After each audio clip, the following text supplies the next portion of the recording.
is going on, guys? Welcome back to the channel. So, phone's blowing up right now again. Jeez, calm down, people. It's only Thursday. Relax. So, we got the trailer back there. The good old tank stang is back there. So, we were actually supposed to hit a private rental pretty much after 2K. Barry's car has just been chilling at the shop in storage. And then we were trying to decide, game plan, what we're going to do next with the car. We kind of had some ideas, but we wanted to, let me turn the air down, that seems really loud. We wanted to run the car at like a private rental or a race or something before we took the car down for some upgrades for FL2K. So really, the next big race on our schedule is FL2K. Streetcar Takeover Dallas was supposed to happen, and we were going to hit that, and we're like, man, we really wanted to go run a number with his car because we didn't get as many passes as we thought we would at TX2K because of the rain. So we ended up only getting like a total of 3 passes, and we had just started playing with the meth injection, and then this was the first time we really started throwing some boost at it. So we really didn't get much at all. So we knew we feel like we had unfinished business with the car because we all know what the car can do, what we built it for, but we really, you know, it takes a lot of time to figure these cars out to go that fast. Especially with our setup, it's a lot different than a lot of other setups that have been proven already. So we're kind of out on our own. Anyways, long story short, we've been trying to find a rental, and this one, I think we're on try number 3. So yeah, Streetcar Takeover got canceled because of the rain. Then there was a rental the next day we were going to hit. That got canceled. And then I want to say there was another rental somewhere in between, and we were going to go that one, and it got canceled. Something like that. And then, yeah, then we're here. So I think that's where we're at. I don't know. It's hard to keep track these days. So much going on. Anyways, Barry's car's in the trailer. He's flying in from Denver, and so we're going to meet him down there. Joe and I got some ideas with the car that we're going to try, and we're going to turn this thing the fuck up. So it's either going to go really fast or we're going to break some shit. So we're kind of tired of just messing around. We've been easy on the car. We've been trying to prolong the longevity of the car, but now we've got a spare motor coming for the car. It's already in the works from RPG, from Will. We've got another transmission in the works, and we've got a ton of upgrades we're doing to the car before FL2K. And so we feel like we have unfinished business with this car, and we want to go prove something today, and we're just going to make it happen. So no ifs, ands, or buts about it. We're going to go fast. We're going to break some shit. So we will see you guys down in Dallas. Got like a 6.5 hour drive. See you down there. All right, we have made it to the Motorplex. What were they at? 21. Okay. So just unloaded the car. About to get it ready. Should be making some passes really soon. So, ooh, looking very clean.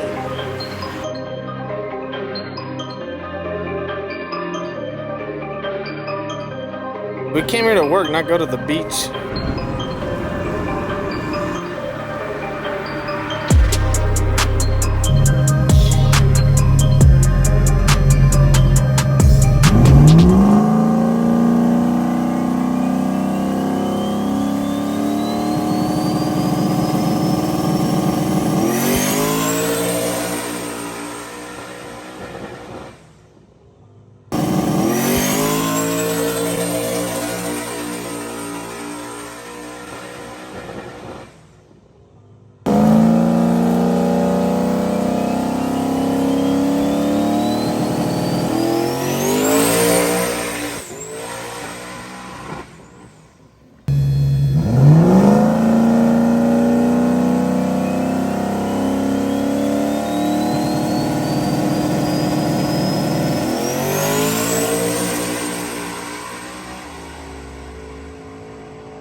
start a podcast called F250 Confessions, since this is now how I close out my videos recently. And that's only because I've been, like, anytime I get back from doing something, I'm super busy, and it's like, best time to knock it out is in the truck, because nobody can bother me, and I'm doing other shit. So, well, the test session did not go as planned, and I take fault for that. So, I remember, actually, when I started the shop, Coyote Direct, a close friend told me, you shouldn't post, your losses, your failures, or things that go wrong on YouTube, because now you have a shop and you want to portray this perfect image and everything always works okay. And I say, fuck that. Because, one, nobody's perfect. Things always happen. If people only want to post the good things that happen, well, I'm going to tell you, they're not showing you the stuff that actually happens behind the scenes.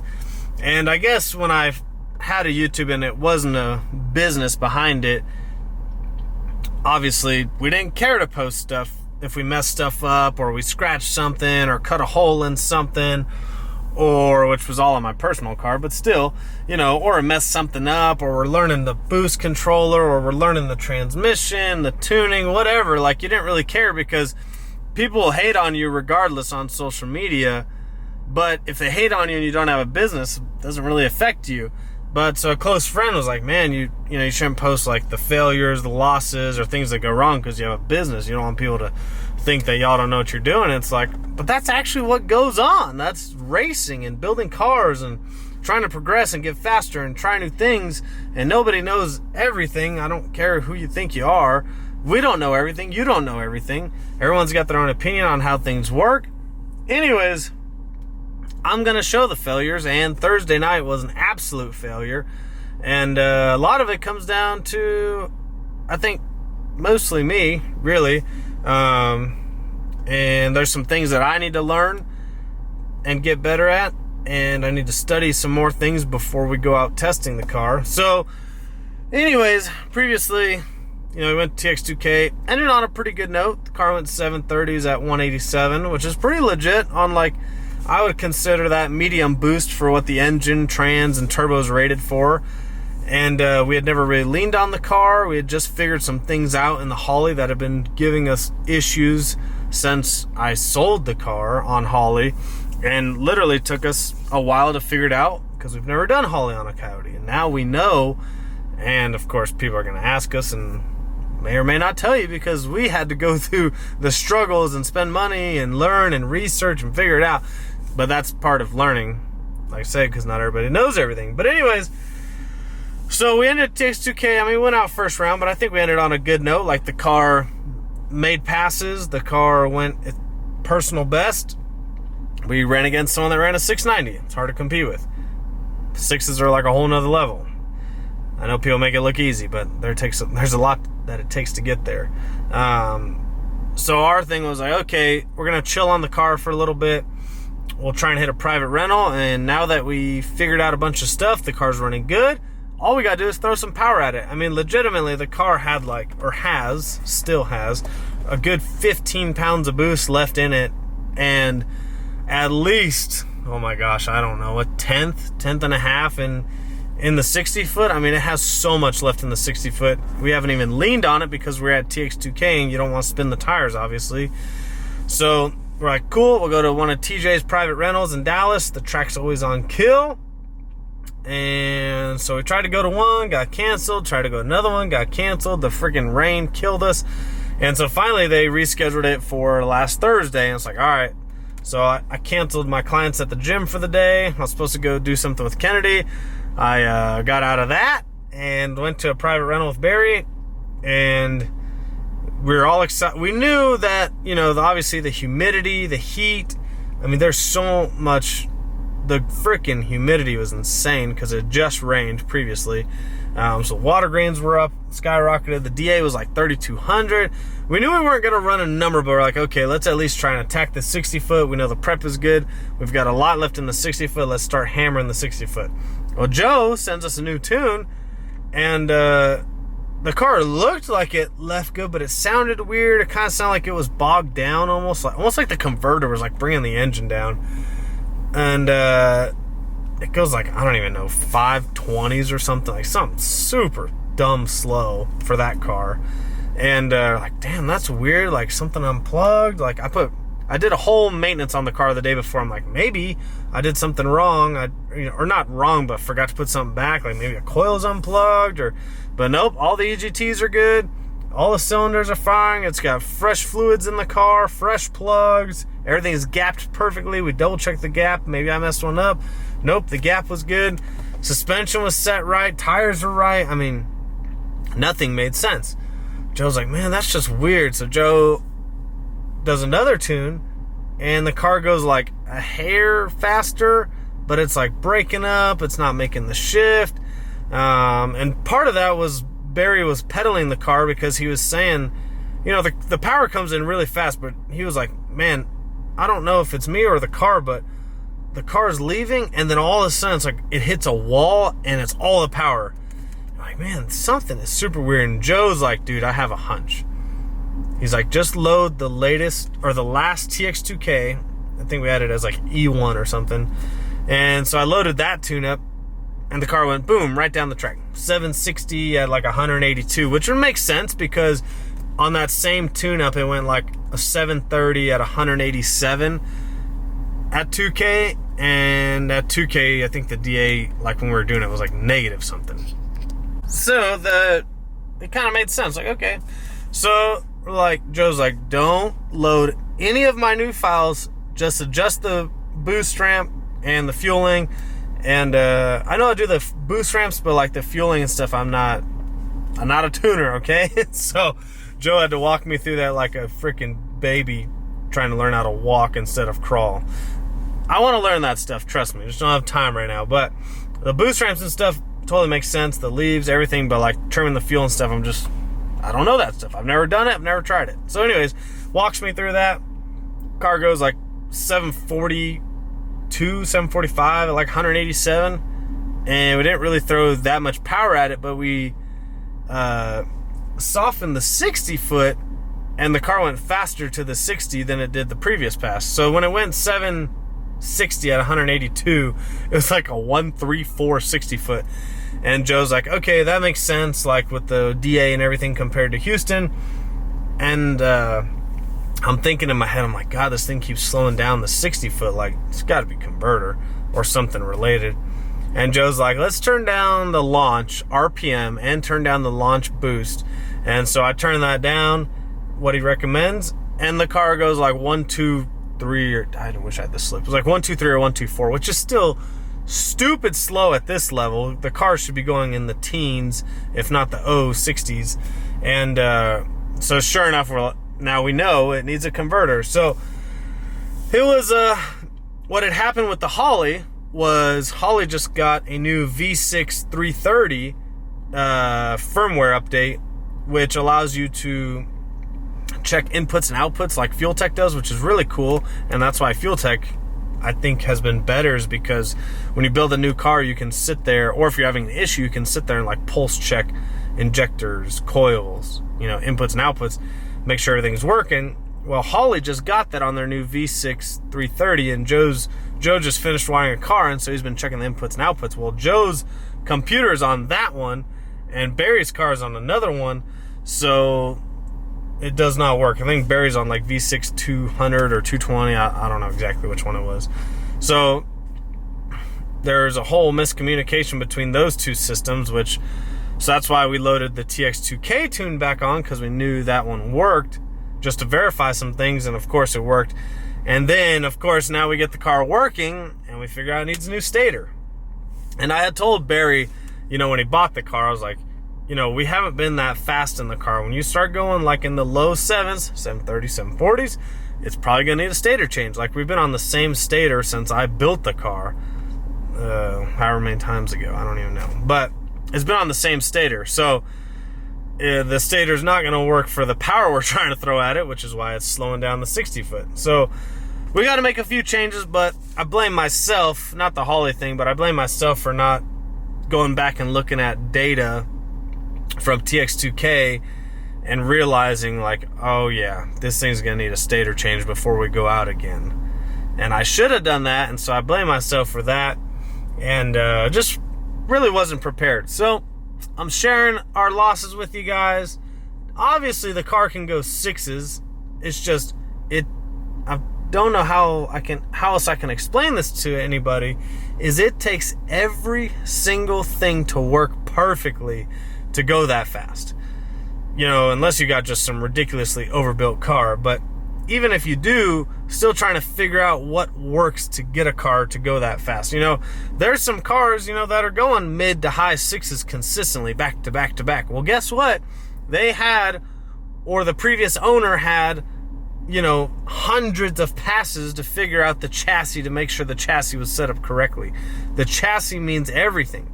And then you got to have an engine and trans combo that can deliver power to the chassis to make it work. And our engine and trans combo is not proven. It's a little bit different than what everybody's doing. Everybody else is doing twins, similar engine, but everybody else is on, well, a lot of the fast people are on 2-speed 400s. I know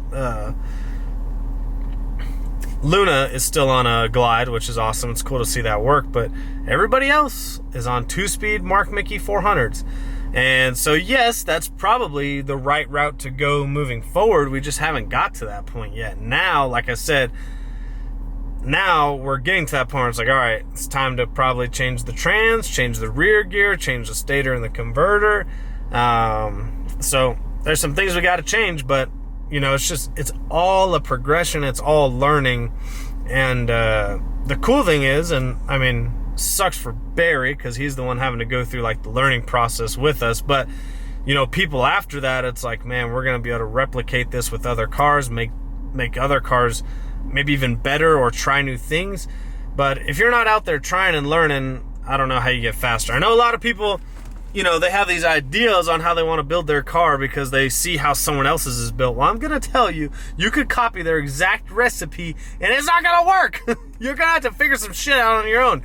But people just see so-and-so build this car with this engine, this trans, this gear, this turbo kit, and they want to copy that exactly, and they think they're just going to get the same results. Like, good luck, buddy. It doesn't work like that. It takes a lot of passes, a lot of knowledge, and a lot of good people around you to go that fast. Same thing when you're going from like a 9 to an 8. It takes a lot. When you go from an 8 to a 7, it takes a lot. Like, I know a lot of people that still have not been 7s after trial and error. But guess what? Since I've been 7s in a few cars and have spec'd and built a few cars that run 7s, you could drop off your car, and I know the recipe to run 7s pretty easily. If you want to run 6s, we better bring about double the money for a 7-second car. But 6s is like, now that's the next level we're trying to get to, and it's just driving me crazy. It's driving me crazy. But shout out Barry, being a trooper. I think he still had fun. Like, it's always fun to take the car out, and it's hard to be mad at the car when it just goes 740s with a freaking 125, 124 60 foot. It's so embarrassing to even say that, because we got IRS cars over here kicking our ass with our stupid straight axle. But I still believe in the end the straight axle will be worth it. If not, we're going IRS and we're putting twins on this bitch, and we're just gonna send it. I'm really stubborn with the single turbo stuff. I'm gonna prove it. So yeah, I'm gonna share the failures with you guys. I know I have a shop. People know we do good work and we pump out fast cars and we do legit stuff. But I'm going to show the failures because that shit's real. So these shops that are hiding behind, not showing you the testing and the shit they break and all the fucking engines and trans they blow up, they're lying to you. And they come to me eventually. So we'll see you guys on the next one. If you check out the website, I finally got like some die cut Coyote Direct decals. Check them out. They're like basic, just Coyote Direct, which I think are sick, and they can go on any car. See you guys on the next one. We're getting a new vehicle in the family. Talk to you later. Bye.